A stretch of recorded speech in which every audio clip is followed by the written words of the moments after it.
இன்னைக்கு நம்ம நாங்கள் சபரிமலைக்கு தான் வந்திருக்கோம். ஒரு வழியாக சாமியை டக்குன்னு தரிசனம் பண்ணிட்டோம். காலையில் 11 மணிக்கு ரயில்வே ஸ்டேஷனில் இறங்குன நாங்கள் இப்போவே டக்குன்னு சாமி பார்த்துட்டோம். பாருங்கள் ஃப்ரெண்ட்ஸ்,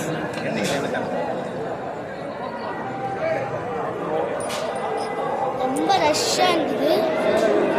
சாமியை பார்த்துட்டோம்.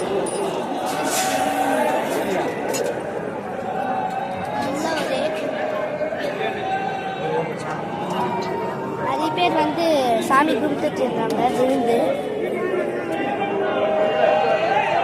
பாருங்க ஃப்ரெண்ட்ஸ், எவ்வளோ கூட்டம்னு.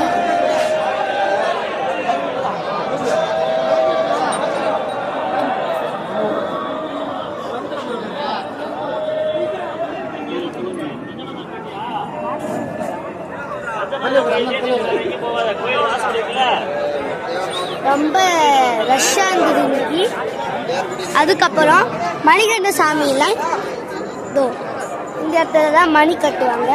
இந்த இடத்துல மணி கட்டிட்டு வேற யார் தான் வந்து அந்த மணியை எடுத்துக்குவாங்க. அந்த மணி யார் எடுத்து அவங்க வீட்டில் கட்டுறாங்களோ அவங்க வீட்டில் இருக்கிற எல்லாருமே சுபமாக இருப்பாங்க. ஓகே ஃப்ரெண்ட்ஸ், சாமி பார்த்துட்டோம் ஃப்ரெண்ட்ஸ். பின்னாடி பாருங்க ஃப்ரெண்ட்ஸ், படி உங்களுக்கு ஒழுங்காக தெரியாது ஃப்ரெண்ட்ஸ்.